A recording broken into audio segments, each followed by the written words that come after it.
Assalamualaikum warahmatullahi wabarakatuh. Alhamdulillah. Syukur kita kepada Allah Subhanahu wa taala dan selawat dan salam kepada junjungan besar Nabi Muhammad sallallahu alaihi wasallam serta ahli keluarga baginda. Syukur dapat kita bertemu lagi sekali lagi dalam bicara ilmu, dan bicara ilmu pada hari ini akan menyambung siri pada minggu lepas, iaitu di bawah tajuk Keluarkan Aku dari Aku. Kita telah membicarakan dua sifat aku yang ada dalam diri yang perlu kita keluarkan, iaitu sifat yang pertama, aku dalam bentuk aku yang ingin dipuji oleh orang lain, atau perkataan lain dipanggil riya.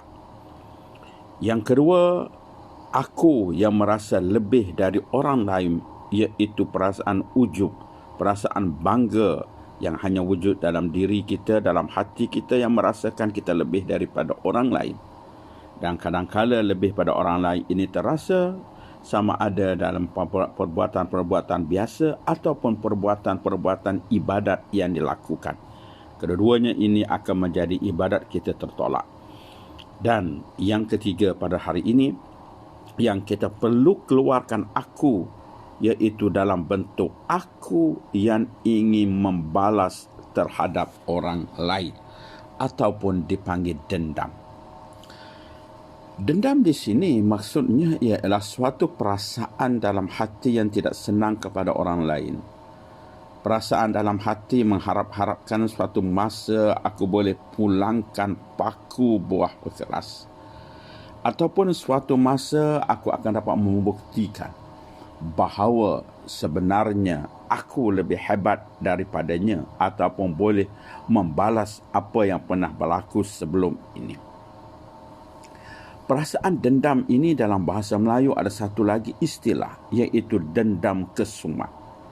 Dendam kesumat ini iaitu suatu perasaan yang membuat-buat di dalam diri yang ingin membalas terhadap seseorang tersebut.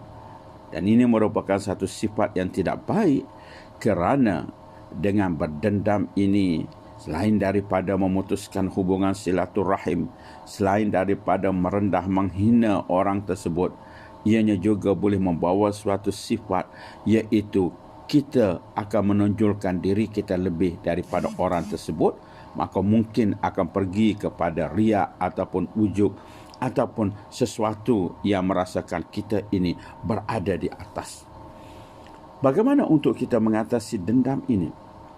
Jawapannya ialah api dendam dipadamkan dengan redha apa yang terjadi, dan api dendam dipadamkan dengan memaafkan. Api dendam juga dipadamkan dengan ingat, iaitu hikmat ataupun kelebihan yang kita perolehi apabila kita memaafkan saudara kita, kita berbuat baik pada saudara kita, tidak berdendam kepada saudara kita. Jika kita ingat perkara-perkara ini, insya-Allah akan terkikislah sifat dendam tersebut. Selain daripada dendam ini, ada kaitan juga kita merasakan sesuatu yang maksudnya di sini, iaitu kita rasa, bahasa Kelantan kita kata muju orang itu kena gitu. Kita mungkin tak senang hati pada dia, ya. Kemudian dalam dendam-dendam tersebut kita tak boleh membalasnya. Tiba-tiba orang itu dapat sesuatu seperti penyakit, bala, ataupun kemalangan, ataupun dipecat dari jawatan, dan sebagainya lah, ya, yang menyebabkan merana orang itu. Jadi jiwa orang yang berdendam dengannya tadi akan merasa puas, akan merasa seronok, akan merasa sesuatu yang padan dengan muka. Itu namanya dendam. Maka itu juga yang dikatakan sifat yang tidak baik. Dan merujuk perkara ini ialah seorang ahli sufi yang terkenal, Syekh Junaid Baghdadi. Sewaktu kota Baghdad terbakar, ya, kota Baghdad banyak yang terbakar, dan Syekh Junaid Baghdadi ini ada satu gedung perniagaan. Apabila dia tahu, wahai Syekh, berlaku kebakaran di bandar Baghdad tersebut, di kota Baghdad tersebut, tetapi yang tak terbakarnya iaitu gudang ataupun kedai Syekh. Dia pergi tengok, memang betul. Dia dapati bahawa kedainya saja yang tidak terbakar.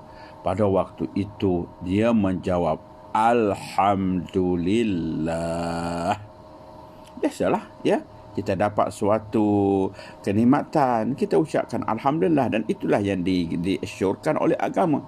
Tetapi selepas itu dia tersentak jiwanya yang menyebabkan dia memperbanyakkan berhari-hari, berbulan-bulan katanya dia berada di dalam keadaan penyesalan.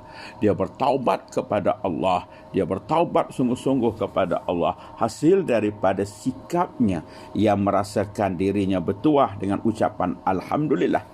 Apabila ditanya mengapa jadi begitu, Syekh, dia jawab, dia kata apabila dia ucapkan Alhamdulillah itu kerana di bangunannya tidak terbakar, tetapi pada waktu yang sama seolah-olah dia mengucapkan Alhamdulillah di atas bangunan-bangunan orang lain yang terbakar tersebut. Maka dia merasa bersalah kepada Tuhan. Maka dia mengucapkan, dia istighfar, dia bertaubat kepada Allah, kerana walaupun dia mendapat nikmat, tetapi pada masa yang lain, orang lain mendapat bala ataupun sesuatu yang tidak baik.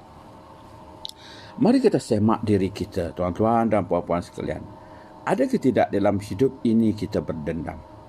Adakah tidak dalam hidup ini kita mencari masa, ada peluang untuk kita membalas apa yang orang pernah lakukan kepada kita? Maka kalau ada, kita hapuskan dalam diri kita, kita berbetulkan persepsi kita, kita ingatkanlah bahawa perbuatan tersebut merupakan perbuatan yang tidak baik, yang akan merosakkan amal ibadat kita, yang akan merosakkan perjalanan kehidupan kita ke hadarat Allah. Mudah-mudahan Tuhan ampunkan kita yang sebelum ini, kita buang perasaan dendam.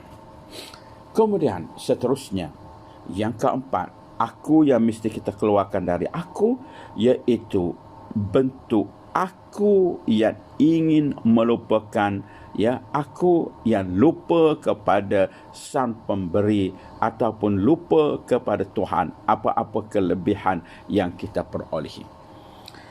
Ini bermaksud aku yang merasakan bahawa segala-galanya aku. Mengapa aku pandai? Kerana aku belajar rajin. Mengapa aku kaya? Kerana aku bekerja bentuk selumus. Mengapa aku dapat benda tu benda ni? Kerana aku yang berusaha.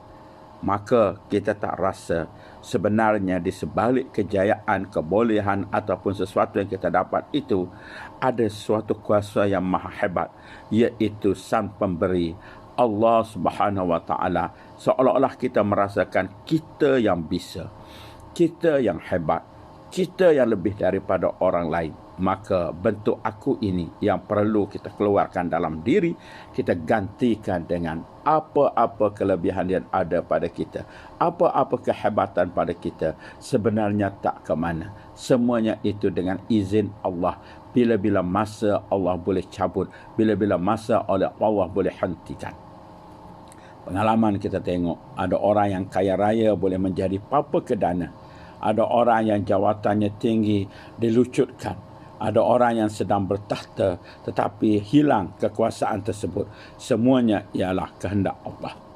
Dan yang terakhir, aku yang mesti aku keluarkan dari aku, iaitu aku yang tidak ingin melihat orang lain lebih bahagia. Perkataan lain, merangkumi konsep ini, iaitu perasaan hasad, iri hati dan dengki. Itulah bentuk aku yang kita mesti keluarkan. Aku yang tidak ingin melihat orang lain lebih bahagia. Kalau masih ingat tuan-tuan dan puan-puan, dalam slot ini saya bercerita bagaimana 3 budak hitam main tepi kolam. Cerita klasik tak logik, tetapi sedikit renungan terhadap cerita tersebut. Yang mana budak hitam ini tersepak satu botol, keluar seekor jin dalam situ. Maka jin tersebut menyatakan, siapa yang telah bebaskan aku ini, aku nak beri apa yang kamu nak. Okey, ini cerita klasik. Maaf, ya tak logik, tetapi suatu pengajaran kita nak ambil. Jin pertama kata, kau nak apa? Ya, budak hitam pertama kata, aku nak jadi putih. Maka ditiup kawan itu jadi putih. Kemudian yang kedua, kamu nak apa? Dia jawab, yang orang kedua kata, saya nak jadi lebih putih daripada kawan saya. Maka dia tiup budak kedua, jadi lebih putih. Dan yang ketiga, kamu nak apa? Dia jawab, saya tak nak apa-apa. Saya nak kawan saya yang putih jadi hitam sama dengan saya. Jadi orang yang ketiga itu yang dikatakan hasad, dengki, dia tak nak orang lebih hebat, nak jadi sama ataupun bawah pada dia. Walaupun cerita itu klasik, tak logik, tetapi sedikit pengajaran kita ambil daripada cerita tersebut, hasil hasad, dengki ataupun iri hati tersebut. Tuan-tuan, senang pendengar yang dikasihi sekalian, maka selesailah 5 aku yang kita perlu keluarkan dari diri kita. Mudah-mudahan dengan keluarnya sifat-sifat ini akan menjadi diri kita yang sebenar. Diri kita yang penuh dengan sifat mahmudah. Diri kita yang telah terelak daripada sifat mazmumah. Diri kita yang akan menjadi diri kita yang sebenar setelah kita buang diri kita yang palsu. Diri kita yang tak betul. Diri kita yang tak sepatutnya tadi. Mudah-mudahan kita mendapat manfaat daripada sedikit perkongsian ini. Sekian, Assalamualaikum warahmatullahi wabarakatuh.